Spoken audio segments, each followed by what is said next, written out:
சமூக ஊடகங்களை நாம் கையாளுவது எப்படி என்பதை பற்றி பிரபல ஊடகவியலாளர் தமிழ் கேள்வி திரு செந்தில் அவர்களுடன் கலந்துரையாடல் நிகழ்ச்சி இனிதே ஆரம்பமாகிறது.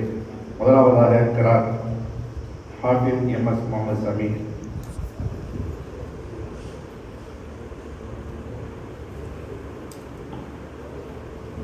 السلام عليكم ورحمة الله وبركاته. أعوذ بالله من الشيطان الرجيم. بسم الله الرحمن الرحيم. ألم تر كيف فعل ربك بأصحاب الفيل ألم يجعل كيدهم في تضليل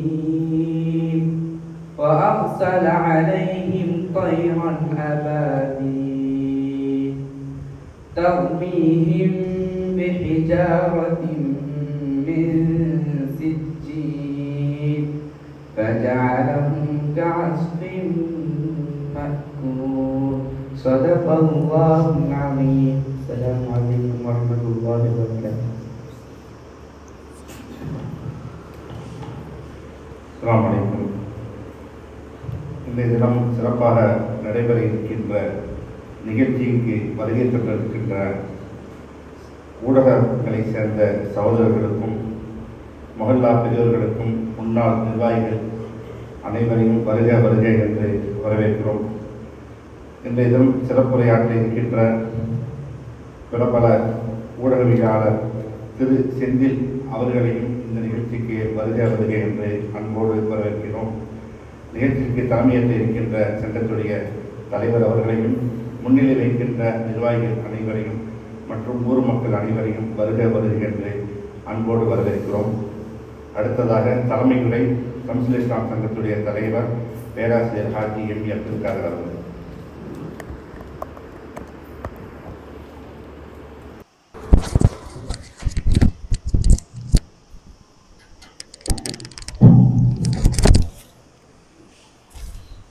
அஸ்ஸலாமு அலைக்கும்.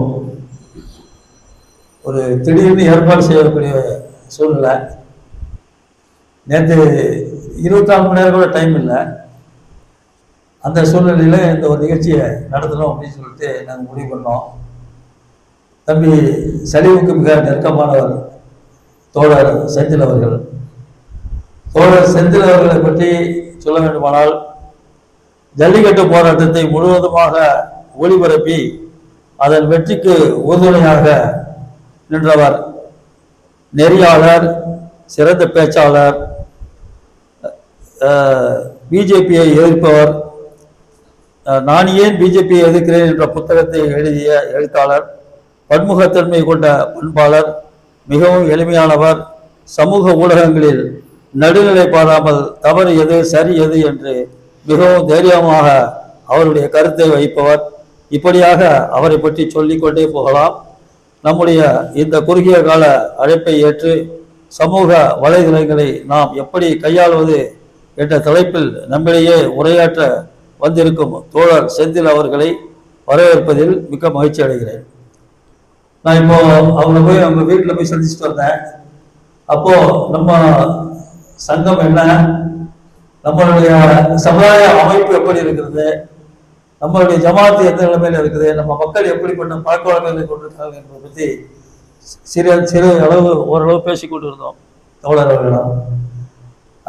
ஆக அந்த விளக்கங்கள் நம்ம ஊரை பற்றி முழுமையான நம்ம ஜமாத்தை பற்றி தெரிந்து விட்டது அவருக்கு. காலம் கருதி இந்த அழைப்பு ஏற்று வந்தவங்களுக்கு ரொம்ப நன்றி தெரிஞ்சுக்கிறோம். ஆனால் திடீர்னு ஏற்பாடு பண்ணது ஒரு காரணம். 2வது காரணம் மழை, காலையிலிருந்து தொடர்ந்த மழை. இந்த காரணங்களால் பெரும்பாலும் வர முடியாத சூழ்நிலை ஏற்பட்டது. இருந்தாலும் பரவாயில்லை.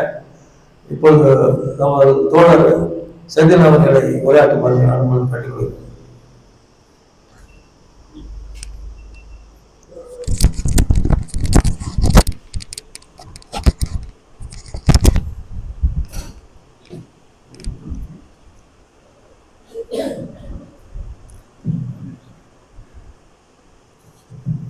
சிறப்பு விருந்தினர் அவர்களுக்கு சங்கத்துடைய தலைவர் பேராசிரியர் ஹாஜி எம். அப்துல் காதர் அவர்கள் சிறப்பு செய்வார்கள்.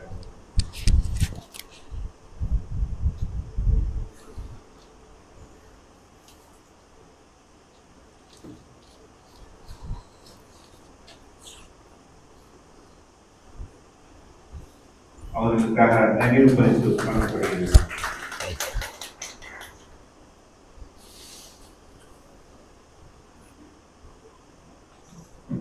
வீட காலி பண்ணி போற மாதிரி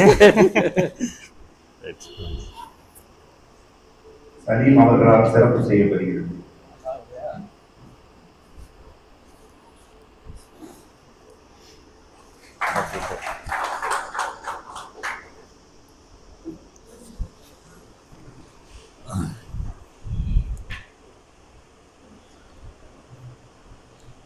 ஒரு ஊரை பார்க்கணும்னு நான் ஆசைப்பட்டேன் அப்படின்னா உள்ள முடியாது அதிராம்பட்டணும்.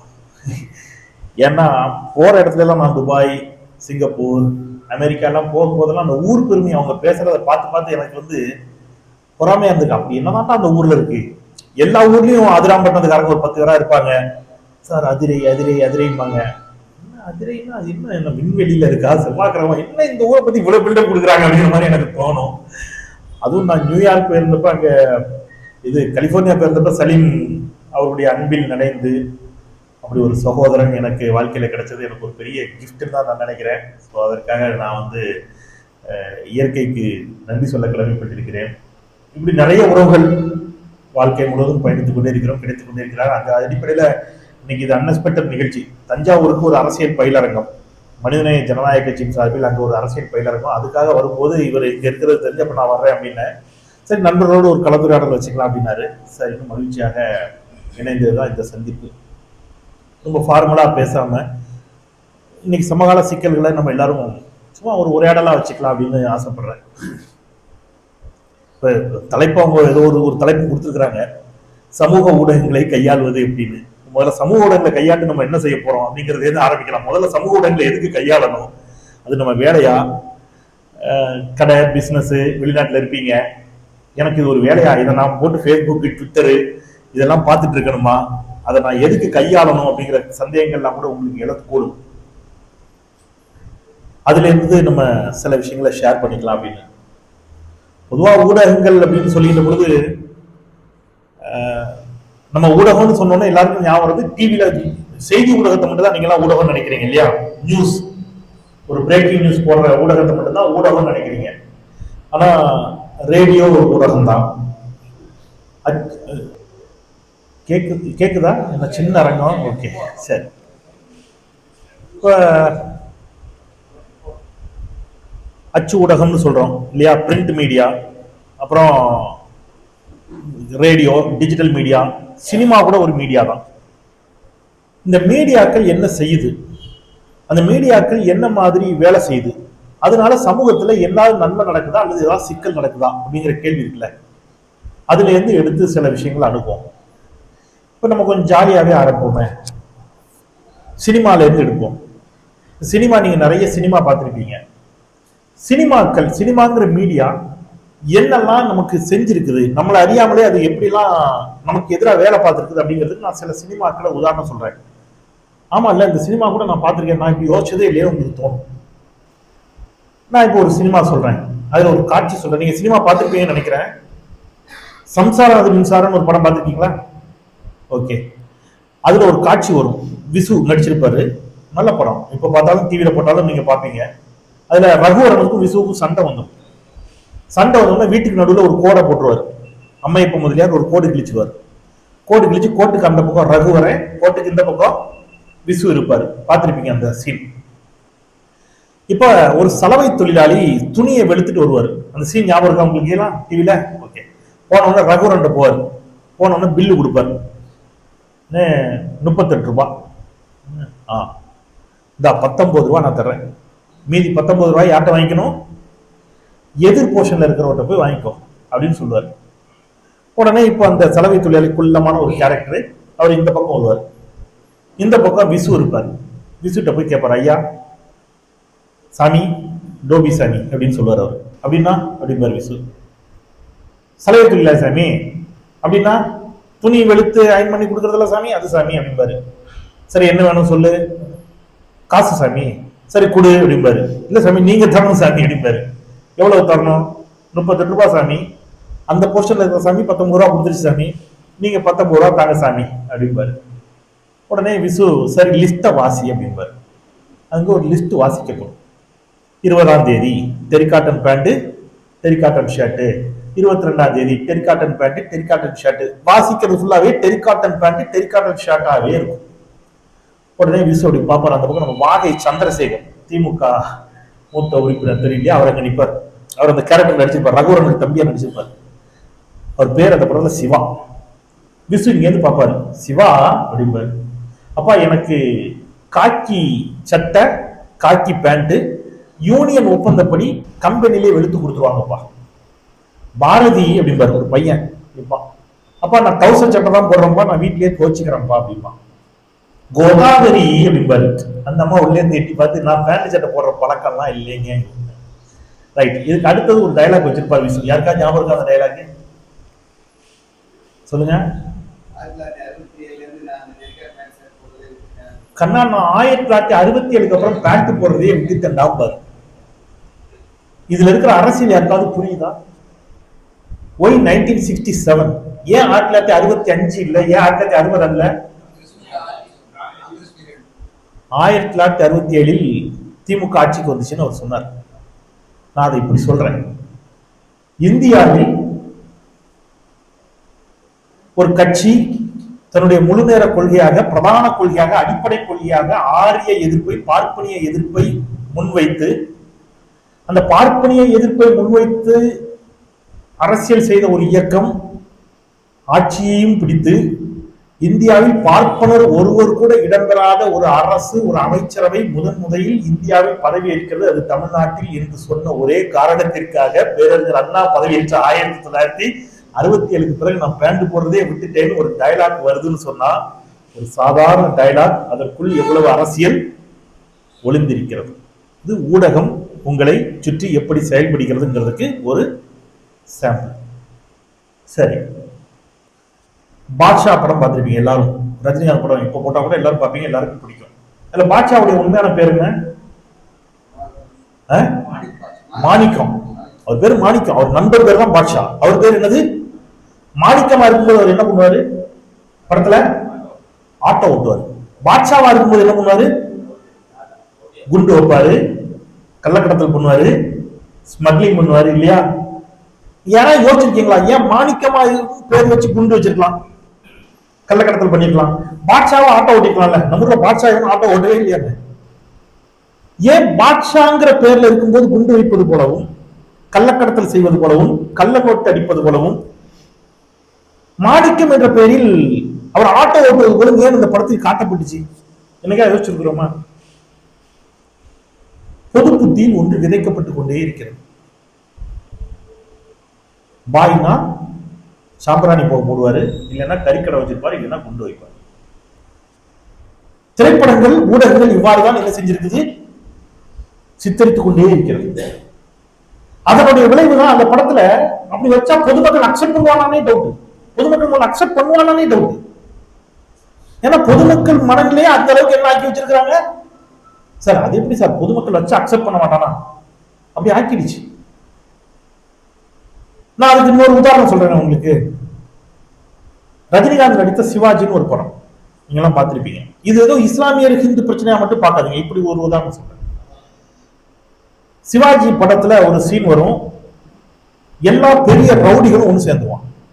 ரஜினிகாந்த் தனியா மாட்டிப்பார். சிங்கம் தான் சிங்கிளா வரும். அந்த டைலாக் எல்லாம் பேசுவார். பார்த்திருப்பீங்க அந்த படம், அந்த காட்சி. இப்போ அந்த வில்லன் பாத்தீங்கன்னா நல்லா கிளரா இருப்பார், சக்கச்சவேன்னு இருப்பார். வில்லன் சுண்டனா ரத்தம் வர்ற மாதிரி இருப்பார். நெத்தியில குங்குமம் பொட்டு வச்சிருப்பாரு, மீசை கூட இருக்காது, வலுவலுன்னு ஷேவ் பண்ண ஒரு முகம். நடிகர் சுமன் நல்ல கலரா இருப்பாரு, குங்குமம் பொட்டு வச்சிருப்பாரு. அவர் பேர் என்னன்னா ஆதிசேஷன். அவர் பேர் ஆதிசேஷன் அந்த படத்துல. இப்ப டைலாக், ஆதிசேஷன்னா பொட்டு வச்சுட்டு பொங்கல் சாப்பிடுறவன் நினைச்சியா? ஆதிடா, காசிமேடு ஆதி. இந்த டைலாக் என்ன கன்வே பண்ணுது உங்களுக்கு யாருக்கா புரியுதா? ஆடியன்ஸ் என்ன நினைச்சிடக்கூடாதுன்னா, இந்த வில்லன் கொடூரமா மக்கள்கிட்ட இருந்து கல்வி கட்டணத்தை கொள்ளையடிக்கிறான், நல்லது செய்ய விடாம தடுக்கிறான், மோசம் பண்றான். ஆனா ஆள் கிளறா இருக்கான். பொட்டு வச்சிருக்கான், பேர் வேற ஆதிசேஷன் இருக்கு. எனவே இவன் ஒருவேளை மயிலாப்பூர், நங்கநல்லூர், மாம்பழம் இந்த பகுதியை சேர்ந்தவனா இருந்துருவானோன்னு ஆடியன்ஸ் திங்க் பண்ணிடக்கூடாது. அதனால டைரக்டர் என்ன பண்றாரு, ஆதிசேஷன்னா பொட்டு வச்சுட்டு பொங்கல் சாப்பிட்றவன் நினைச்சியா? அவர் யாரை கன்வே பண்றாருன்னு உங்களுக்கு புரியுதா? ஆதிடா, காசிமேடு ஆதி. இப்ப காசிமேட்ல இருக்கவனுக்குலாம் இதான் வேலையா? அப்போ உழைக்கும் சமூகத்தை ஒரு சினிமா எப்படி சித்தரிக்கிறது அப்படின்னு பாத்தீங்கன்னா, இதுல ஹிந்து கிறிஸ்டின் மட்டும் இல்லை, நான் சொன்ன இல்லையா பாட்ஷா மாணிக்கம் மட்டும் இல்லை, ஹிந்துவாக இருந்தாலும் கிறிஸ்தவர்களாக இருந்தாலும் ஒடுக்கப்பட்ட சமூகத்தை சேர்ந்த உழைக்கக்கூடிய ஹிந்து சமுதாய மக்களாக இருந்தாலும் சினிமா காலம் காலமாக சினிமா என்ற ஊடகம் எப்படி சித்தரித்து வருகிறது என்றால் நம்ம இப்படித்தான் சித்தரித்து வருகிறது. ஆனா இது இப்படித்தான் சித்தரிக்கிறது என்பது தெரியாமலேயே நம்ம இந்த சினிமா என்ன செய்வோம், பார்த்து கொண்டாடி இருக்கிறோம், ரசிச்சிருக்கிறோம், கைத்தட்டி இருக்கிறோம். கரெக்டா? நான் இன்னும் ஒரே ஒரு உதாரணம் சொல்லிட்டு ஒரு முக்கியமான விஷயத்துக்கு வரேன். நீங்க ஏன் இதெல்லாம் உங்களுக்கு சொல்றேன்னா, ஒரு செய்தி அல்லது ஒரு பாடல் அல்லது ஒரு சினிமா எதை பார்த்தாலும் எப்படி நாம் பார்க்க வேண்டும், ஊடகங்கள் என்னவாக இருக்கிறது என்பதை அறிந்து கொள்வதற்காக நான் ஷேர் பண்ணிக்கிறேன் உங்களுக்கு. வேற ஒன்று, அவ்வைஷன் ஒரு பிராமண சமுதாயத்தை சேர்ந்தவராக நடிச்சிருப்பார். மீனா ஒரு பிராமண சமுதாயத்தை போட்டு, இதான் அந்த படம். டெல்லி கணேசன் நடிச்சிருப்பாரு. அந்த படம் முழுக்க பிராமண பாஷை பேசப்பட்டு கொண்டே இருக்கும். இப்ப அந்த ஜெமினி கணேசன் வீட்டுல கௌசி மாமின்னு ஒரு கேரக்டர் வேலை பார்க்கும், பார்த்திருப்பீங்க. இந்த கௌசி மாமி குத்து விளக்க திரும்பி மாட்டிப்பாங்க. அதை படம் எடுத்து காட்டுறது யாருன்னு கேட்டீங்கன்னா நம்ம கமலஹாசன், அவ்வைஷன்வி கேரக்டர்ல இருக்கிற கமலஹாசன் தான் அதை படம் எடுத்து காட்டிடுவார். இப்ப இது கையும் களவுமா பிடிபட்ட உடனே ஜெமினி கணேசன் என்ன பண்ணுவார், கௌசி மாமியை வேலையை விட்டு துரத்தி விட்டுருவாரு. ஓ நீ வேலைக்கு வர வேண்டாம். இப்ப கௌசி மாமி கோபத்துல சண்முகி மாமியை பழி வாங்கணும். கௌசி மாமி என்ன பண்ணுது, தன்னோட தம்பியை சொல்லுது, தம்பியை கூப்பிட்டு நீ போய் வம்பிழுத்து, யார்கிட்ட சண்டைக்கு வம்பிழுத்து, சண்முகி மாமியிட்ட வம்பிழுத்து சண்முகி மாமியை அவமானப்படுத்து அப்படின்னு சொல்லியிருக்கு. இப்ப கௌசி மாமியோட தம்பி கேரக்டர்ல யார் நடிச்சிருப்பாருன்னா நம்ம கனல் கண்ணன், தண்டு நடிகர், இந்து முன்னணியில பொறுப்புல இருக்கிறார். அவர் தான் அந்த கேரக்டர் நடிச்சிருப்பாரு. மார்க்கெட்ல ஒரு சீன், காய்கறி வாங்க போவாங்க, மீனாவும் கமலஹாசன் சண்முகி மாமி கேரக்டர்ல இருப்பார். இப்ப கனல் கண்ணன் போய் அந்த மீனாவோட இடுப்பை பிடிச்சி கிள்ற மாதிரி போவார். உடனே கமலஹாசன் பிடிச்சி சண்டைக்கு போவாரு, ஃபைட் சீன். சார் இப்ப இடுப்பை பிடிச்சி கிள்ள போனது யாருங்க, நல்லா கவனிச்சிட்டே வாங்க, இடுப்பை பிடிச்சி கிள்ள போனது கௌசி மாமியோட தம்பி. அப்படி தூக்கி அப்படி போட்டுருவாரு கமலஹாசன். எந்திரிச்ச உடனே அவர் டயலாக் பேசுவார், எப்படி தெரியுமா, ஏய் ஐய மாமி என்ன அப்படிங்குவார். யாராவது யோசிச்சிருக்கீங்களா, கௌசி மாமி தம்பி இப்படிதான் பேசுவாரா? எப்படி பேசியிருக்கணும்? அந்த படத்துப்படி பார்த்தாலே மாமி செத்த உங்க இடுப்பு பிடிச்சி கிழிக்கிறேன், கொஞ்சம் பொறுத்துக்கோங்க, இந்த டோனால பேசியிருக்கணும், டயலாக் வச்சிருக்கணும். ஏன் வைக்கல? ஏன் ஒரு வடசென்ன பாசம் தேவைப்பட்டுச்சு? படத்துல அவன் கௌசி மாமி தம்பி தான், ஆனால் கௌசி மாமி தம்பியாகவே இருந்தாலும் ஒரு பொம்பளை பிள்ளைய பிடிச்சி இடுப்புற மாதிரியான சீன் வரும்போது நான் என்ன வட்டார வழக்கா கொடுப்பேன், ஒரு வடசென்னை வட்டார வழக்கை கொடுப்பேன். மைக்ரோ பாலிடிக்ஸ், நுண் அரசியல். நமக்கு இவ்வளவு தூரம் பகுத்தாய்ந்து நம்ம என்ன செய்யறது இல்லை படங்களை. சரி, இதெல்லாம் ஒரு நாள் வருது போயிடுது அப்படின்னு நீங்க நினைச்சீங்கன்னா இல்ல, இதெல்லாம் இவ்வளவு உன்னிப்பா கவனிக்கணுமா சார்? ஆமா. ஏன் அப்படின்னா, இங்கே இந்திய இராணுவத்தினரால் கைது செய்யப்பட்ட இஸ்லாமிய பயங்கரவாதிகள் என்று இவர்கள் சொல்லக்கூடிய அண்டை நாட்டு பயங்கரவாதிகளை விட திரைப்படங்களில் இயக்குநர்களாலும் கதாநாயகர்களாலும் சுட்டு பிடித்துக் கொள்ளப்பட்ட பயங்கரவாதிகளுடைய எண்ணிக்கை தான் ஜாஸ்தி. அப்போ படங்கள் தொடர்ந்து என்ன பண்ணுச்சுன்னா, ஒரு 90s பிறகு ஒரு சமூகத்தை தீவிரவாதிகளாகவும் பயங்கரவாதிகளும் தொடர்ந்து படங்களை காட்டிக்கிட்டே வந்துச்சு. அந்த சமூகத்தை திருப்திப்படுத்துறதுக்கு ஒரே ஒரு கேரக்டர், யாரையும் ஒரு இஸ்லாமிய கேரக்டர் கொடுத்துருவாங்க. அவர் பாவம், அவர் கடைசி அவர் போலீஸ்காரா இருப்பாரு, அவரும் அந்த குண்டடி போட்டு செத்துப்பாரு. ஹீரோ அவர் பணத்தை தூக்கிட்டு போற மாதிரி ஒரு காட்சி வச்சு அதை சரி பண்ணிடுவாங்க. இப்படியாகத்தான் தொடர்ந்து இந்த ஊடகங்கள் சித்தரித்துக் கொண்டே இருந்தன. அதனுடைய நீட்சி எங்க வருது அப்படின்னு கேட்டீங்கன்னா, இன்றைக்கு சமூக வலைதளங்கள் வரைக்கும் இருக்கு. நீங்க visual media, print media, social media எல்லாவற்றிலும் இன்னைக்கு அதனுடைய நீட்சி பெருமளவு வந்திருக்கு. சரி, இதையெல்லாம் சிந்தித்து கேள்வி கேட்க வேண்டிய இடத்தில் இருக்கக்கூடிய நம்மை எவ்வாறு திசை மாற்றுகிறார்கள், எவ்வாறு திசை திருப்புகிறார்கள் அப்படிங்கிறது இருக்கு இல்லையா, அது ரொம்ப முக்கியமானது. இப்போ ஒரு வேலை நடக்குது தமிழ்நாட்டில். இதுவரைக்கும் தமிழ்நாட்டு மக்களுக்கு ஒரு அரசியல் புரிதல் சொல்லு கொடுக்கப்பட்டுச்சு. அந்த அரசியல் புரிதல் என்னன்னு கேட்டீங்கன்னா, தமிழ்நாட்டினுடைய வாழ்வாதார பிரச்சனைகள், ஜீவாதார பிரச்சனைகள், மொழி பிரச்சனையா இருக்கட்டும், நதிநீர் பிரச்சனையா இருக்கட்டும், எந்த விதமான பிரச்சனையா இருக்கட்டும், இந்த பிரச்சனைக்கெல்லாம் யாரு காரணம் அப்படின்னா டெல்லியில் குவிக்கப்பட்டிருக்கக்கூடிய அதிகாரம். அது காங்கிரஸா இருக்கலாம், பிஜேபியா இருக்கலாம். டெல்லி யூனியன் கவர்மெண்ட், ஒன்றிய சர்க்கார் அதிகாரத்தை குவித்து வைத்திருக்கிறது.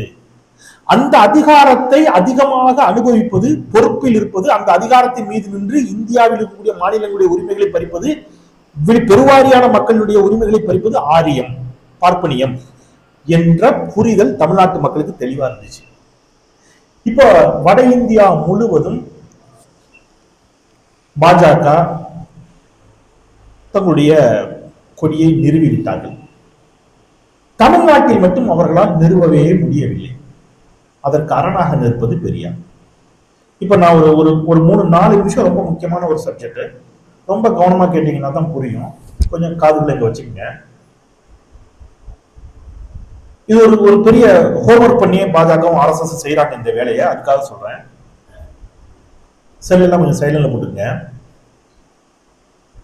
பெரியார் ஒரு வேலை செஞ்சார். என்ன வேலை செஞ்சார் அப்படின்னா, இந்த ஆரியம், இந்த பார்ப்பனியம் நம்மை அடிமைப்படுத்துவதற்கு மதத்தை கையில் வைத்திருக்கிறது. பெரியார் என்ன செய்ய ஆரம்பிக்கிறார்னா, சாதிய ஏற்றத்தாழ்வுகளை அடிக்க போறார். சாதிய ஏற்றத்தாழ்வுகளை கண்டு கோபமுற்று பெரியார் சாதிய ஏற்றத்தாழ்வுகளுக்கு எதிராக களமாட தொடங்குகின்ற பொழுது டக்குன்னு அவன் கொண்டு வந்து மதத்தை முன்னாடி நிப்பாட்டுறான். இதெல்லாம் எங்க மதத்துல சொல்லப்பட்டிருக்கு, இது எங்கள் மதத்திற்கு எதிரானதுன்னு கொண்டு வந்து மதத்தை நிப்பாட்டினான். பெரியார் மதத்தை சேர்த்து மிதிச்சார். உடனே அவன் கடவுளையே கொண்டு வந்து நிப்பாட்டினான். பெரியார் கடவுளையும் சேர்த்து அடித்தார். அவருக்கு பிரச்சனை கடவுளோடைய மதத்தோடய கிடையாது, சாதிய ஏற்றத்தாழ்வுகளோடு. இதை அடிச்சு உடைச்சிட்டாரு. அதனுடைய விளைவு என்ன ஆச்சுன்னு கேட்டீங்கன்னா, பெரியார் இறந்த 52 வருடங்களுக்கு பிறகு தமிழ்நாட்டுல பழனிக்கு பாத யாத்திரை போவான். ஆனா பாயோட நண்பனா இருப்பான். ஏன்னா அவனுக்கு ஒரு விஷயம் புரிஞ்சிருச்சு. என்ன விஷயம்னா, பார்ப்பனியம் என்பது வேறு, நாம கும்பிடுற சாமி என்பது வேறு. அவன் கோயிலுக்கு போவான், சாமி கும்பிடுவான், ஆனா நல்லிணக்கத்தோட இருக்கணுங்கிற ஒரு முடிவுக்கு வந்தான். அவனால முழுமையாக ஒரு பெரியாரியவாதியாக மாறாவிட்டாலும் பார்ப்பனியத்திற்கு, மதவாதத்திற்கு, RSS பாஜகவினுடைய சதி வேலைகளுக்கு தமிழ்நாட்டில் இடம் கொடுக்காமலே கடந்து வந்துகிட்டு இருந்தான். இதை உடைக்கிறதுக்கு தொடர்ந்து ஒரு வேலை செஞ்சு அவங்க தோத்துக்கிட்டே இருக்கிறாங்க. அப்போ ஒரு முடிவுக்கு வர்றாங்க, சரி நம்ம பெரியார் செஞ்சதை நம்ம ரிவர்ஸ்ல செய்வோம் அப்படின்னு ஒண்ணுக்கு வர்றாங்க. எங்கிருந்து ரிவர்ஸ்ல ஆரம்பிச்சாங்கன்னா, அவங்க நேரடியாக மதத்தையும் கடவுளையும் காப்பாற்றுவதற்கு அல்லது மதத்தின் பெயரால் கடவுளின் பெயரால் ஒரு அரசியலை செய்வதற்கு முயற்சி பண்ணிக்கிட்டே இருந்தாங்க. அது வட இந்தியாவில் சக்சஸ் ஆயிடுச்சு. அதனாலதான் இஸ்லாமியர்களை எதிராக நிறுத்தினாங்க, கிறிஸ்தவர்களை எதிராக நிறுத்தினாங்க, சக்சஸ் ஆயிட்டாங்க. தமிழ்நாட்டில் அது சக்சஸ் ஆகல அப்படின்னு சொன்ன உடனே என்ன பண்ணாங்க அப்படின்னா, நம்ம மதத்தை காப்பாற்ற ட்ரை பண்ண வேண்டாம், முதல்ல சாதியை காப்பாற்ற ட்ரை பண்ணுவோம். சாதிய உணர்வுகளை தக்க வைத்துக் கொள்வதற்கும் சாதிய உணர்வுகளை தூண்டுவதற்கும் ட்ரை பண்ணுவோம்.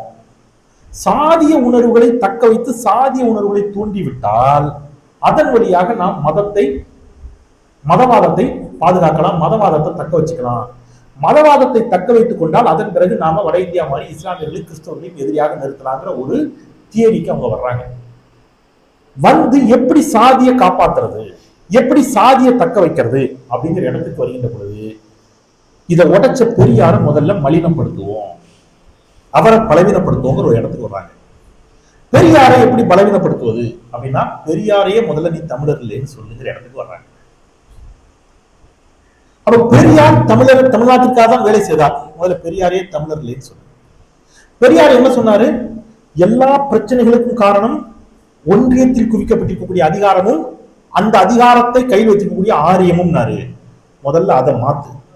இந்த எல்லா பிரச்சனைகளுக்கும் காரணம் திராவிடம் தான் சொல்லு. இந்திய ஒன்றியம் அல்ல. எல்லா பிரச்சனைக்கும் எது காரணம்? திராவிடம்னு பிரச்சனையா இங்க கொண்டு வா. எல்லா பிரச்சனைக்கும் காரணம் இவங்க தான் சொல்லு அப்படிங்கிற ஒரு இடத்துக்கு கொண்டு வந்து தமிழர் நலன்னு பேசு. சரி, யாரு பேசலாம்? ஹெச் ராஜா பேசலாமா? பேசினா நம்ப மாட்டேங்கிறான், நீ அப்படித்தான் பேசுவேங்கிறான். இது ஒண்ணு. இன்னொன்று, சாதிக்கு பேருக்கு பின்னாடி சாதி போடுற பழக்கம் தமிழ்நாட்டில் இல்லை. சமீப காலமாக அதை ஊக்கப்படுத்துகிறார். இந்த சக்திகள் அதை ஊக்கப்படுத்துகின்றன. ஏன் போடக்கூடாது? பேருக்கு பின்னாடி நீங்க எங்களை சாதி போடக்கூடாதுன்னு சொல்றதே தமிழனை அழித்தொழிக்கும் முயற்சிங்கிற மாதிரியான வாதங்களை பரப்புகிறார்கள். அப்ப பேருக்கு பின்னாடி சாதி போடுற பழக்கத்தை கொண்டு வர்றாங்க. இப்ப சாதி போட ஆரம்பிச்சு சாதிய உணர்வுகளுக்குள் தள்ளப்பட்டு சாதி ரீதியாக அணிகளுக்கும் ஒரு பெரிய முயற்சி நடக்க தொடங்கிவிட்டது. அதனாலதான் போன ஈரோடு கிழக்கு இடைத்தேர்தலில் ஒரு குறிப்பிட்ட சமூகத்துக்கும் இன்னொரு சமூகத்துக்கும் மோதலை ஏற்படுத்துற மாதிரியான ஒரு பேச்சை எடுத்தாங்க. நீங்க தென் மாவட்டங்கள் என்ன நடக்குன்னு கேட்டீங்கன்னா, நான் தென் மாவட்டத்தை சேர்ந்தவன். தென் மாவட்டத்தில் ஒரு வேலை நடக்குது. வாட்ஸ்அப் குழுக்கள் நிறைய தொடங்கப்படுகின்றன. அந்த வாட்ஸ்அப் குழுக்களில் எப்படி தொடங்கப்படும்னா, ஒரு குலதெய்வ பேர்ல ஆரம்பிப்பாங்க, அல்லது ஏதேனும் ஒரு மன்னர் பேர்ல ஆரம்பிப்பாங்க, அல்லது ஏதேனும் ஒரு தலைவர் பேர்ல ஆரம்பிப்பாங்க. அந்த தலைவருக்கு பின்னாடி ஏதேனும் ஒரு சாதிய பார்வை இருக்கும்.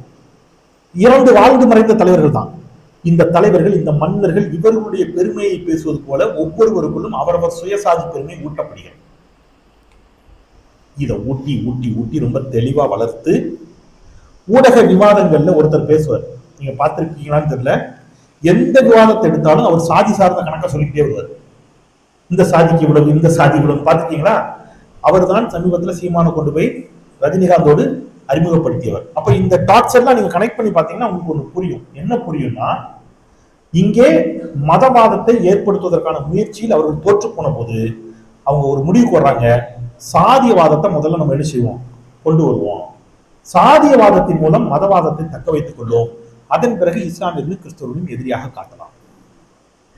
அதனாலதான் பேச்சுவார்த்தையில் ஒரு வார்த்தையை பயன்படுத்தினார் சீமான். இஸ்லாமியர்களும் கிறிஸ்தவர்களும் சாத்தானின் பிள்ளைகள்.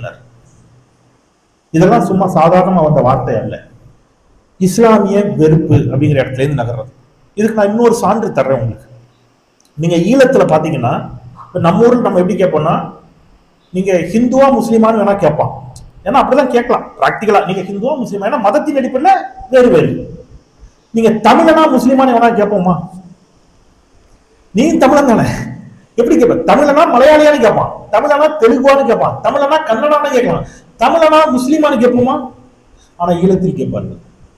நீங்க ஈழ அரசியல் தெரிஞ்சவங்களுக்கு தெரியும், இலங்கை அரசியல் தெரிஞ்சவங்களுக்கு, நீங்க தமிழா முஸ்லீமான்னு கேட்பான். அப்படின்னா என்ன அர்த்தம்? முஸ்லீம் யாரே இல்லைன்னு நினைக்கிறான், தமிழனே இல்லைன்னு நினைக்கிறான். முஸ்லீம்களும் அங்க அந்த மாதிரியான அரசியலுக்குள்ள வந்துட்டாங்க அவங்களே அறியாம. அந்த பார்வையை தமிழ்நாட்டில் பொறுத்தக்கூடிய ஒரு போக்குக்கும் நகர்கிறார்கள். இப்போ இதை ரொம்ப திட்டமிட்டு சமூக ஊடகங்களின் மூலமாகவும் ஊடக விவாதங்களின் மூலமாகவும் தினசரி கட்டி எழுப்பிக் கொண்டே வருகிறார்கள். அப்போ ஒரு சாதாரண சினிமால தொடங்கி ஒரு ஊடக விவாதத்தில் தொடங்கி ஒவ்வொரு சமூக வலைத்தள பதிவுகளிலும் ஒரு பேராபத்து தமிழ்நாட்டை சுற்றி மெல்ல படர தொடங்கி கொண்டே இருக்கிறது. இதுல அவங்க வெற்றி பெறலாம் அல்லது தோல்வி அடையலாம். அதுக்கு இன்னும் 5 வருஷம் ஆகலாம், 10 வருஷம் ஆகலாம், அது வேற. ஆனா ரொம்ப கவனமா கேளுங்க, நான் எச்சரிக்கையா சொல்றேன். இந்த முயற்சி தமிழ்நாட்டுக்கு பேராபத்து. அவர்கள் செய்து கொண்டிருக்கக்கூடிய இந்த முயற்சி தமிழ்நாட்டுடைய நல்லிணக்கத்திற்கு, தமிழ்நாட்டுடைய வளர்ச்சிக்கு, தமிழ்நாட்டுடைய எதிர்காலத்திற்கு, உங்களுடைய பிள்ளைகளுக்கு, என்னுடைய பிள்ளைகளுடைய காலத்திற்கு தமிழ்நாட்டுக்கு இது பேராபத்து பேராபத்து பேராபத்து. சோ இந்த பேராபத்தை நம்ம எப்படி முறியடிக்க போறோம்? நம்முடைய பங்களிப்பு அதுல நம்ம என்ன செய்ய போறோம் அப்படிங்கிற கேள்விதான் பிரதானமான கேள்வி. அந்த இடத்திலிருந்து தான் உங்களால எந்த அளவுக்கு சமூக வலைதளங்கள்ல நீங்க இங்க இருக்கக்கூடிய இளைஞர்களுக்கு எவ்வளவு தூரம் பயிற்சி வைத்திருக்கிறீர்கள், சமூக வலைதளங்களை எப்படி இயக்குவது, சமூக வலைதளங்கள்ல வெறும் இன்ஸ்டாகிராமை பார்த்து பொழுதுபோக்குவதை தாண்டி ட்விட்டர்ல ஃபேஸ்புக்ல எப்படி ஆக்டிவா இருக்கிறது, என்ன மாதிரியான கருத்துக்களை நம்ம அதிகமா ஷேர் பண்றது, எந்த மாதிரியான காணொலிகளை எல்லோருக்கும் எடுத்து சென்று பரப்புவது, ஆதாரங்களை தரவுகளை எப்படி முன்வைத்து வாதிடுவது, ஒன்றுபட்டு நிற்க வேண்டிய ஒரு தருணமாக இது நிற்கிறது. நமக்கு எல்லாருமே இப்ப ரிப்போர்ட்டர்ஸ் தான், நீங்க ஒவ்வொருத்தரும் ஜேர்னலிஸ்ட் தான். நம்ம எல்லாரு கையிலும் என்ன இருக்குது, ஒரு போன் இருக்குது. இது அவங்க எப்படி பயன்படுத்துறாங்க, நாம எப்படி பயன்படுத்துறோம் அப்படிங்கிற கேள்வி இருக்குல்ல, இந்த கேள்வி ரொம்ப முக்கியமான கேள்வி. ஸோ இந்த கேள்விக்கான விடை தேடும் முயற்சியாக தான் நான் இன்னைக்கு உங்களோட உரையாடணும்னு நினைச்சேன். நீங்க சமூக வலைதளங்களை ரொம்ப தெளிவா கையாள கற்றுக்கொள்ளுங்கள். வரக்கூடிய காலகட்டங்கள் எப்படி இருக்குன்னு என்னால் யூகிக்கவே முடியல. அவ்வளவு மோசமான காலத்திற்கு இந்தியா நகர்கிறது. தமிழ்நாட்டை அதை நோக்கி தள்ள ஆரம்பிச்சிட்டாங்க. தமிழ்நாட்டில் நமக்கு எது பாதுகாவலோ, தமிழ்நாட்டில் நமக்கு எது அரணாக இருந்ததோ இருக்கிறதோ அதை உடைக்கும் வேலையை செஞ்சுக்கிட்டே இருக்காங்க. அது உடஞ்சிருச்சுன்னா பெரிய சிக்கல். அதை எப்படி உடைப்பாங்க அப்படின்னா, இன்னைக்கு இருக்கக்கூடிய ஒரு 25 வயசு பையன் போய் கேட்டீங்கன்னா இண்டிவிஜுவல் கிரைம்ஸை சொல்லி ஐடியாலஜி அடிப்பாங்க. ரொம்ப முக்கியமான வார்த்தை. இண்டிவிஜுவல் கிரைம்ஸ் சொல்லி ஐடியாலஜி அடிக்கிறது. எப்படி? இங்க இருக்கிற யாரோ ஒரு இஸ்லாமியர் யாரையோ ஒருத்தனை போய் கோபத்துல வெட்டிட்டாரு. பாத்தியா, இந்த முஸ்லீம்ஸே இப்படித்தான். இது இண்டிவிஜுவல் கிரைம்ஸ். இதை வச்சு என்ன செய்யறது? ஒட்டுமொத்தமா ஒரு சமூகத்தை குற்றவாளி கொண்டு ஏற்றுவது. அந்த மாதிரி இந்த திராவிட இயக்க ஆட்சிகளில் நிர்வாக ரீதியாக நடக்கக்கூடிய தவறுகளை திராவிடியன் ஐடியாலஜியோடு ஒப்பிட்டு திராவிடியன் ஐடியாலஜியே ஒஸ்ட் அப்படிங்கிற இடத்துக்கு நகர்த்துவது. அப்படியா? அப்படி ஏதாவது இருக்குதா? பெரியார் அப்படி ஏதாவது சொல்லிட்டு போயிருக்காரா? அண்ணா ஏதாவது சொல்லிட்டு போயிருக்காரா? யாராவது எழுதி வச்சுட்டு போயிருக்காங்களா? அப்படி எதுவுமே இல்லை. அப்போ ஒரு விஓ லஞ்சம் வாங்கினான்னு வைங்க, இதை வச்சு இந்த திராவிடமே இப்படித்தாங்க. தனிப்பட்ட நபர்களுடைய குற்றங்களை ஒரு மிகப்பெரிய திராவிட இயக்க சித்தாந்தத்தினுடைய ஐடியாலஜியோடு தொடர்புபடுத்தி அந்த ஐடியாலஜியை உடைப்பதற்கான ஒரு வேலையை செய்கிறார்கள். அப்ப இந்த குற்றத்தெல்லாம் சகிச்சுட்டு போணுமா சார்? யாரும் அப்படி சொல்லல. இதெல்லாம் இண்டிவிஜுவல் கிரைம்ஸ். இண்டிவிஜுவல் கிரைம்ஸ் விட ஆர்கனைஸ்டு கிரைம்ஸ் அபாயமானது. எது ஆர்கனைஸ்டு கிரைம் அப்படின்னா, குஜராத்தில் நடைபெற்ற கலவரம், பில்கிஸ் பானு கூட்டு பாலியல் வல்லுறவு செய்யப்பட்டது ஆர்கனைஸ்டு கிரைம். ஏன்னா சஞ்சய் பட் அப்படிங்கிற ஒரு காவல்துறை அதிகாரி, ஸ்பெஷல் இன்வெஸ்டிகேஷன் டீமுடைய அதிகாரி, அவர் சொல்றார், அந்த குஜராத் கலவரம் நடந்து கொண்டிருக்கின்ற பொழுது அன்றைக்கு முதலமைச்சராக இருந்த நரேந்திர தாமோதர தாஸ் ஒரு ஆலோசனை கூட்டத்தை கூட்டுகிறார். போலீஸ் ஆபீசர்ஸ்லாம் அங்க இருக்கிறாங்க. அப்போ நரேந்திர தாமோதர தாஸ் சொன்னதை அவர் பதிவு செய்திருக்கிறார். அது நீதிமன்றத்தில் இருக்குது. அன்றைய சீஃப் மினிஸ்டர் சொல்றாரு, இந்துக்கள் தங்கள் கோபத்தை வெளிப்படுத்துவதற்கு கொஞ்சம் அவகாசம் கொடுங்கள், காவல்துறை நீங்கள் அமைதியாக இருங்கள் என்று இந்த கலவரத்தை, காவல்துறையை அமைதிப்படுத்தி தூண்டிவிட்டவர் மோடி என்று ஒரு காவல்துறை அதிகாரி குற்றம் சாட்டி நீதிமன்றத்தில் சொல்லியிருக்காரு. அப்போ இது ஆர்கனைஸ்டு கிரைம், ரைட்? மணிப்பூர்ல நம்ம பார்த்தோம், 2 பெண்கள் நிர்வாணப்படுத்தப்பட்டு கூட்டு பாலியல் வல்லுறவு செய்யப்பட்ட பொழுது அந்த பெண்கள் சொன்னதே, எங்களை பிடித்து இந்த கலவரக்காரர்கள் ஒப்படைத்ததே யார் தான்? காவல்துறை, போலீஸ்னு சொன்னாங்க. அப்ப அது ஆர்கனைஸ்டு கிரைம். பில்கிஸ் பானு வழக்கில் கொடும் குற்றவாளிகள் சுதந்திர இந்தியாவினுடைய 75வது சுதந்திர தினத்தை நாம் முட்டாய் கொடுத்து கொண்டாடி கொண்டிருந்த பொழுது விடுதலை செய்யப்பட்டவர்கள். பாஜக அவங்களை விடுதலை பண்ணுச்சு. ஏன் விடுதலை பண்ணீங்க அப்படின்னு அதுக்குன்னு போடப்பட்ட ஒரு கமிட்டி. அந்த கமிட்டியில ஒரு பாஜக எம்எல்ஏ உறுப்பினர் அந்த பாஜக எம்எல்ஏ போய் கேட்டபோது அவர் சொன்ன பதில் ஞாபகம், because they are all Brahmins. அவர் சொன்ன பதில், அவர்கள் பார்ப்பனர்கள், எனவே நாங்கள் விடுதலை செய்தோம் என்று சொன்னார்கள். இது ஆர்கனைஸ்டு கிரைம். அப்ப ஆர்கனைஸ்டு கிரைமை என்கரேஜ் பண்ற அல்லது கேள்வி கேட்கிற மறுக்கிற ஒரு கூட்டம் இண்டிவிஜுவல் கிரைம்ஸை ஒரு ஐடியாலஜியோடு தொடர்படுத்தி ஒரு ஐடியாலஜியை பலவீனப்படுத்துவதற்கு முயற்சி செய்து கொண்டே இருக்கு. நம்மை அறியாம நம்ம பொதுக்குத்தி அதுக்கு ஈல்ட் ஆகும். கரெக்ட் தானே, இருந்தாலும் இவங்க இப்படி பண்ணக்கூடாதுல்ல, உணர்ச்சி வயப்படுவோம். உணர்ச்சி வயப்பட்டு நம்ம முடிவெடுக்க தள்ளும். அது நான் தோழர்களிடம் அன்போடு கேட்டுக்கொள்ளக்கூடிய ஒன்றே ஒன்றுதான், தமிழ்நாட்டில் நீலம், சிவப்பு, கருப்பு ஆகிய இந்த சித்தாந்தங்கள் ஓரணியில் நிற்கணும், ஒன்றுபட்டு நிற்கணும், பலவீனப்பட்டு விடக்கூடாது. அது மட்டும்தான் தமிழ்நாட்டை பாதுகாக்கும். தமிழ்நாட்டினுடைய அரண் எப்பொழுதும் பெரியார், தமிழ்நாட்டுடைய அரண் எப்பொழுதும் இந்த திராவிட இயக்க சித்தாந்தங்கள். இதுதான் தமிழ்நாட்டை இந்த அளவிற்கு வளர்த்தெடுத்திருக்கிறது, இன்னும் வளர்த்தெடுக்கும். இதற்கு தடையாக வரக்கூடிய பொய் செய்திகளை, போலி செய்திகளை பற்றிய விழிப்புணர்வை நீங்கள் தொடர்ந்து பெற வேண்டும். உங்களுக்கு அதுக்கு டைம் இருக்காது, தேடி வாசிப்பதற்கு வாய்ப்பு இருக்காது. எங்களை போன்றவர்களுக்கு முழு நேர வேலையே அதுதான். ஸோ நீங்க நாட் ஒன்லி மீ, என்னை போன்ற என்னுடைய சக தோழர்கள் பலரும் சமூக வலைதளங்கள்ல, யூடியூப்ல இன்னைக்கு ஒவ்வொருத்தருக்கும் ஒரு சேனல் இருக்குது. நண்பர்களுக்கு தெரிஞ்சிருக்கும் என்னுடைய சேனல் பேரு, இருந்தாலும் நான் சொல்றேன் மற்றவர்களுக்கு தெரியுங்கிறதுக்காக. தமிழ் கேள்வி, TAMILKELVI, தமிழ் கேள்வி. நீங்க அடிச்சு சப்ஸ்கிரைப் பண்ணிக்கங்க. மற்ற தோழர்களுடைய சேனல்ஸையும் பாருங்க. அதுல வரக்கூடிய வீடியோஸை மற்றவர்களுக்கு எடுத்து ஷேர் பண்ணுங்க. இது எங்களுக்கான வருமானத்திற்கான வழி அல்ல. எங்களுக்கு வருமானத்திற்கான வழியைத்தான் முக்கியம் அப்படின்னு நினைச்சுன்னா, நான் நியூஸ் 18ல கடைசியா வாங்கின சம்பளம் பல லட்சம். நான் அங்கேயே இருந்திருப்பேன், இன்னைக்கு மாசம் 5 லட்ச ரூபாய் சம்பளம் வாங்கிட்டு இருந்திருப்பேன். அதை வேண்டாம் என்று துறந்துதான் நான் வெளியில் வந்தேன். அதற்கு காரணம் குரலற்றவர்களின் குரலாக இருக்க வேண்டும் என்ற ஒற்றை காரணத்துக்காக இன்னி வரைக்கும் அப்படித்தான் இருந்துகிட்டு இருக்கேன்.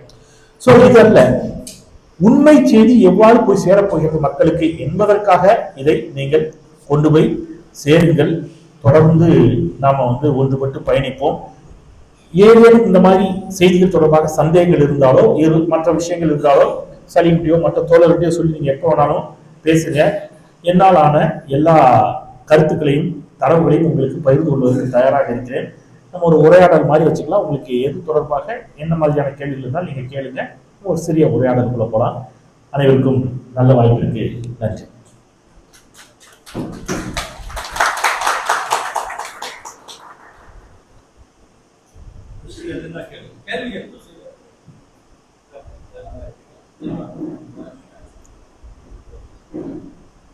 அப்படியே உட்காந்து கேளுங்க. ஒண்ணு இல்லை.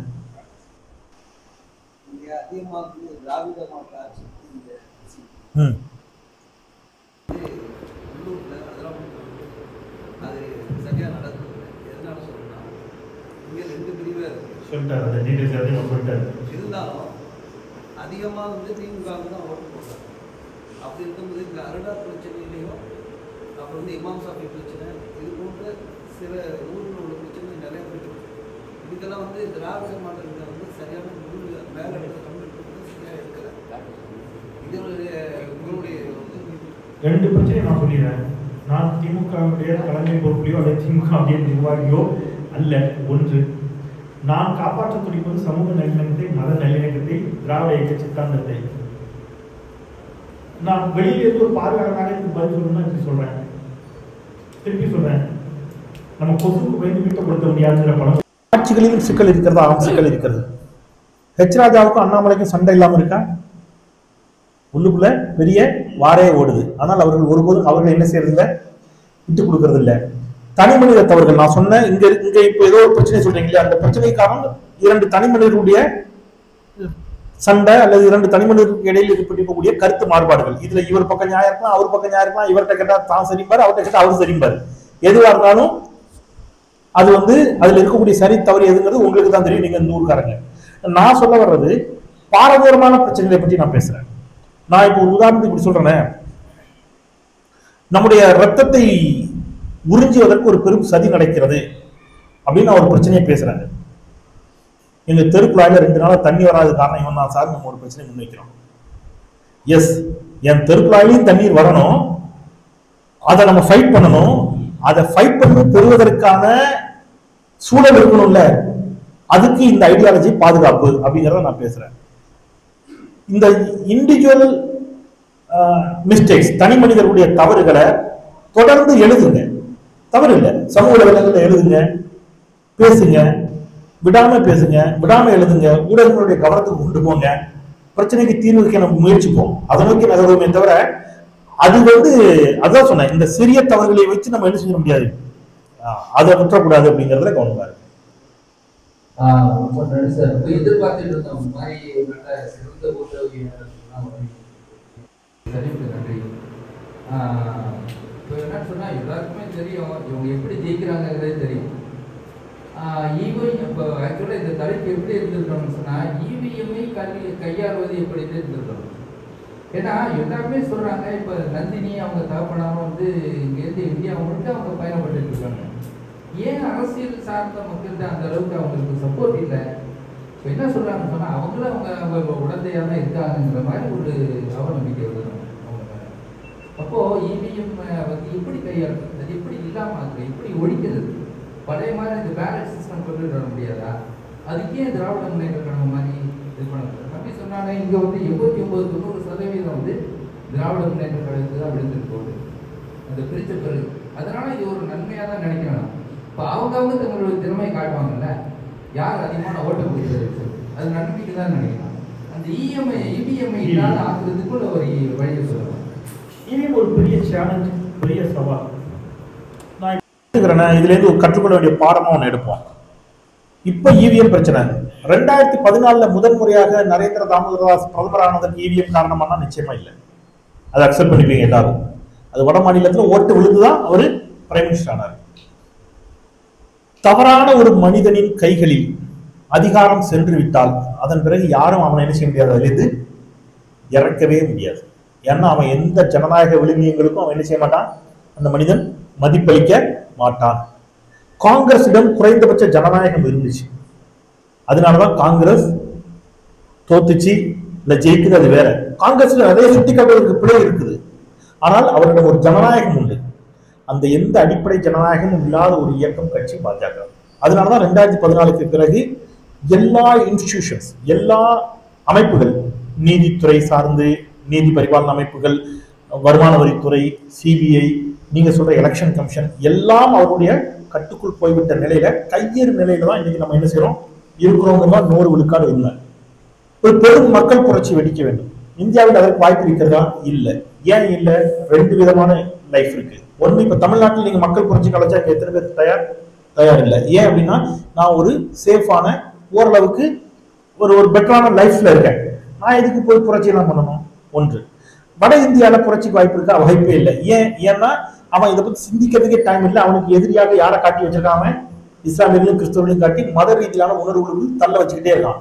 அப்போ இங்க ஒரு பெரிய பிரதான சிக்கல் என்னன்னு கேட்டீங்கன்னா, நீங்க எதை எதிர்த்து போராடணுங்கிறத கூட அவன் தான் என்ன செய்யறான், தீர்மானிக்கிறான். நாளைக்கே இந்தியாவில இவிஎம் பற்றி ஒரு பெரிய பிரச்சனை எழுதுன்னு வைங்க, அவன் அதை மடைமாற்றுவதற்கு இன்னொரு பிரச்சனை எழுதுவான், வேற ஏதோ ஒரு ஸ்டேட்ல கலவரத்தை ஏற்படுத்துவான். இதை எடுத்துட்டு எல்லாரும் எங்க ஓடுவீங்க? அப்போ இது ஒரு பேர் ஆபத்துக்குள்ள இந்தியா போயிடுச்சுங்கிறது 100 விழுக்காடு உண்மை. இதை எப்படி மீட்டெடுக்க போறோம் அப்படிங்கிற கவலை எல்லாருக்கும் இருக்கு. நான் இப்படி சொல்றேன், என் சக்திக்குட்பட்டு என்ன செய்ய முடியுங்கிறத நம்ம ஒவ்வொருத்தரும் யோசிச்சோம்னா, குறைஞ்சபட்சம் நான் தமிழ்நாட்டில என்ன செஞ்சுக்கிறேன், காப்பாத்தி நின்றுக்கிறேன்டா. உங்களை உள்ள விடாமங்கிறதுக்கு என் எனர்ஜியை, என்னுடைய மொத்த என்னன்னு சொல்ற நான் என்ன மட்டும் இல்லை, உங்க எல்லாரும் நம்ம எல்லோருடைய ஒன்றுபட்ட சக்தியும் திரட்டி குறைந்தபட்சம் தமிழ்நாட்டை மட்டுமாவது என்ன செய்ய முடியும், அந்த இடத்துல தான் இன்னைக்கு கொண்டு வந்து என்ன செஞ்சிருக்காங்க, தள்ளி இருக்கிறாங்க. ராகுல் காந்தி இவிஎம்க்கு எதிராக பேச ஆரம்பிச்சிட்டார். நீதிமன்றம் கேள்வி எழுப்புது. நீங்க ஒரு சம்பவம் ஞாபகம் நினைக்கிறேன், இதுல ஒரு பஞ்சாப்ல அந்த மாநகராட்சி தேர்தல், அந்த ஓட்டு கையில மாத்தினாங்க, பார்த்திருப்பீங்க. கையில மாத்தி சிசிடிவி கேமரா ஆதாரத்தோடு அந்த தேர்தல் அதிகாரி கையும் களவுமாக பிடிபிடிக்கிறார். ஆம் ஆத்மிக்கு விழுந்த ஓட்டை தேர்தல் அதிகாரி செல்லாத ஓட்டா மாத்துறாரு. மாத்தி வேக வேகமா எண்ணி பாஜக வெற்றி பெற்றது, பாஜக தான் மேயர்னு அறிவிக்கிறாரு. கோர்ட்டுக்கு போகுது. கோர்ட்டு சிசிடிவில அவன் கையும் களவுமா பிடிபட்டதை எடுத்துருச்சு. இவங்க கொண்டு போய் சப்மிட் பண்ணாங்க ஆம் ஆத்மி. கோர்ட்டு அந்த தேர்தல் அதிகாரிய நடவடிக்கை எடுத்து இல்ல ஆம் ஆத்மி தான் மேயர்னு அறிவிக்கிறாங்க. ஆனா அடுத்த நாள் அந்த அதிகாரி பதவியை ரிசைன் பண்ணிட்டு பாஜக சேர்ந்து அதே மாநகராட்சிக்குள்ள கவுன்சிலரா உள்ள வர்றான். இது உலகத்துல எந்த நாட்டிலே அப்படி நடக்குமா? நீங்க நம்ம யாரும் தவறு செய்யாததே கிடையாது, ஆனா தவறு செய்யறதுக்கு கொஞ்சம் கூச்சப்படுவோம்ல. ஒருவேளை நம்மளே அறியாம தப்பு செஞ்சு யாருக்கா தெரிஞ்சுட்டா வெட்கப்படுவோம் தெரியுமா? அவர்கள் வெட்கமே இன்றி தவறுகள் செய்கிறார்கள், கூச்சமே படுறதில்லை. இது இவ்வளவு பெரிய தப்பு நடந்திருக்கு, அது உலக நாடுகள் பார்க்குமே, அது எதுக்குமே இல்லை அவர்கள். நீங்க அப்படி பிரச்சனைகள் எடுக்கணும், நான் வந்து அவ்வளவு பிரச்சனைகளை என்னால் எடுக்க முடியும். நீதிபதி லோயாவுடைய மரணம் இன்னி வரைக்கும் அதிகமா இருக்குது, ஒரு பெரிய விவாத பொருளாகவே இருந்துட்டு மிஸ்டியாவே இருந்துட்டு இருக்குது. நீங்க எல்லா பிரச்சனைகளையும் நம்மால் பெரிய அளவில் எடுக்க முடியும்.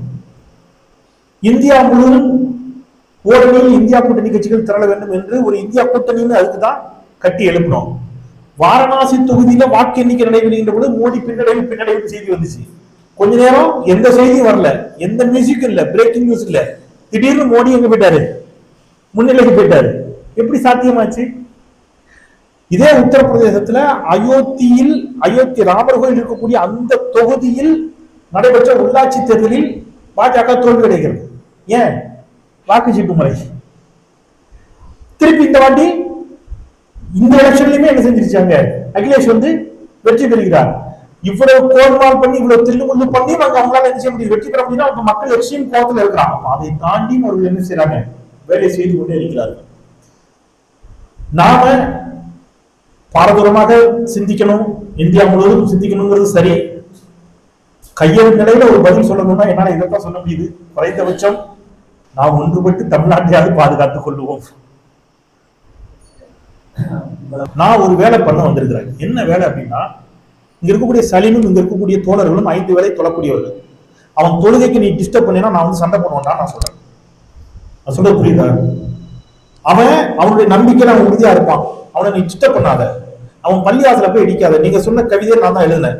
எல்லா பள்ளிவாசலையும் இடித்து விடாதீர்கள், பேரிடர் காலங்களில் இந்துக்களுக்கும் அவைதான் தங்குமிடம்.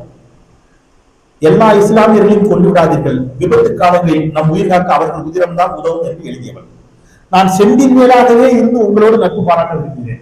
செந்தில் வேளாகவே இருந்து உங்களுடைய உணர்வுகளை மதிக்க விரும்புகிறேன். செந்தில் வேளாகவே இருந்து உங்களுடைய உரிமைகளுக்காக போராட விரும்புகிறேன்.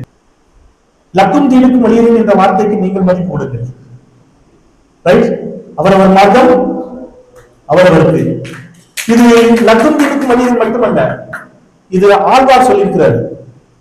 அவரவர் தம தம அறிவழி வகை வகை அவரவர் இறைவர் எனவழி அடைவர்கள் அவரவர் இறைவர் குறைவிலர் இறைவர் அவரவர் விதிவழி அடையும் என்று நிறைகிறார்.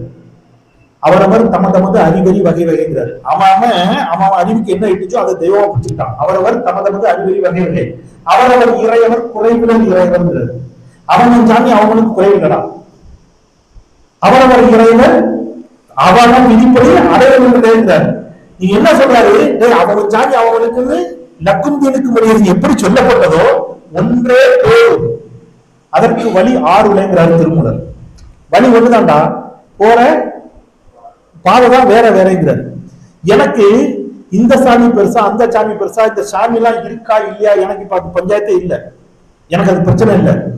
இருக்கா உங்க நம்பிக்கையா சந்தோஷம், ஒருத்தர் இல்லைங்கிறாரா உன் நம்பிக்கையா சந்தோஷம், நீ அந்த சாமி தான் இருக்குங்கிறியா சந்தோஷம். நான் எங்க வரேன்னா எவனும் சண்டை போடாம ஒத்துமையா இருக்கிறான், அடிச்சுக்கிறாங்கடா. எனக்கு 2 பொம்பளை பிள்ளைகள் இருக்கு, இந்த சமூகத்துல நிம்மதியா அதுல வாழணும். ரைட்? அந்த வாழ்க்கை முறையை கொடுப்பதற்கு இந்த சமூகம் நல்லிணக்கத்தோடு இருக்கணும். நீங்க வட இந்தியால கத்திய கழுத்துல வச்சு ஜெய் ஸ்ரீ, நீங்க தஞ்சாவூர்ல திருவாரூர்ல நான் பேசினேன் கடந்த டிசம்பர் 6 பாபர் மசூதி இடிக்கப்பட்டதுன்னா கண்டிப்பா அன்னைக்கு நான் பேசினேன். மேடையிலேயே வெடித்து அழுது விட்டேன் என்னையும் அறியாம. ஏன்னா அப்ப பிரேக்கிங் நியூஸ். ஒரு சின்ன பையன் 6 வயசு பையனை பிடிச்சி தடிமாடு மாதிரி 2 பேர் செருப்பை கலட்டி அவன் கன்னத்திலே அடிச்சு ஜெய் ஸ்ரீராம் சொல்லி அடிச்சாங்க. நான் உரத்த குரலில் அதை கண்டித்தேன். நீ ஜெய் ஸ்ரீராம் சொல்லி வற்புறுத்தினா நான் அல்லாஹ் அக்பர்னு சொல்லுவேன்னு சொல்லியே சொன்னேன். அது அவருடைய உரிமைகளுக்காக சொல்லப்பட்டது. 2க்கும் வித்தியாசம் இருக்கிறது. சோ நான் என்ன சொல்றேன் அப்படின்னா, இங்க எல்லோரும் அவரவர் உரிமையை என்ன செய்ய மதிப்போம், நண்பர்களாக இருப்போம். என் பிள்ளைங்களுக்கு மாமா யாருன்னு கேட்டா சலீம் மாமாவும் ஹாஜா கலி மாமாவும் எச்சி கொரியர் அன்சாரி மாமாவும் அப்படித்தான். ரைட்? அவங்க வீட்டுக்கு பிள்ளைங்க நீங்க ஹாஜா கலி அம்மாட்ட போய் கேட்டீங்கன்னா இப்பவும் சொல்லுவாங்க எனக்கு பிள்ளை செந்தில் ஏற்பாங்க, ஹாஜா கலி 2வது பிள்ளைன்னு சொல்லுவாங்க. இதுதான் இன்னைக்கு இந்தியாவுக்கு தேவை. அதை பேசுவோம், அதை வச்சுப்போம். ஏற்பாட்டில் நிகழ்ச்சிக்கு சிறப்புடன் கலந்து கொண்ட ஊடகவியாளர் தமிழ்கேரி திரு செந்திலவர்களுக்கும் சம்சல் இஸ்லாம் சங்கம் அழைப்பை ஏற்று கலந்து கொண்ட அனைவருக்கும் சம்சல் இஸ்லாம் சங்கம் சார்பாக நன்றியை தெரிவித்துக் கொள்கிறோம். அஸ்ஸலாமு அலைக்கும் வரஹ்மத்துல்லாஹி.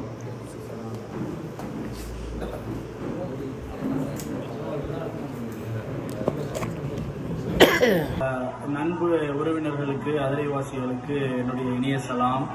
ஏக இறைவனின் சாந்தியும் சமாதானமும் உண்டாகட்டுமாக. எல்லாரும் கிரியேட்டிவிட்டி சேனலை சப்ஸ்கிரைப் பண்ணுங்க, அதை தொடர்ந்து பாருங்க, அவருக்கு சப்போர்ட் பண்ணுங்க. நம்மளுடைய ஊருடைய நல்ல விஷயங்களை எடுத்து சொல்றதுக்கு ஒரு முன் உதாரணமா காக்கா இருக்காப்புல. சந்தோஷம்.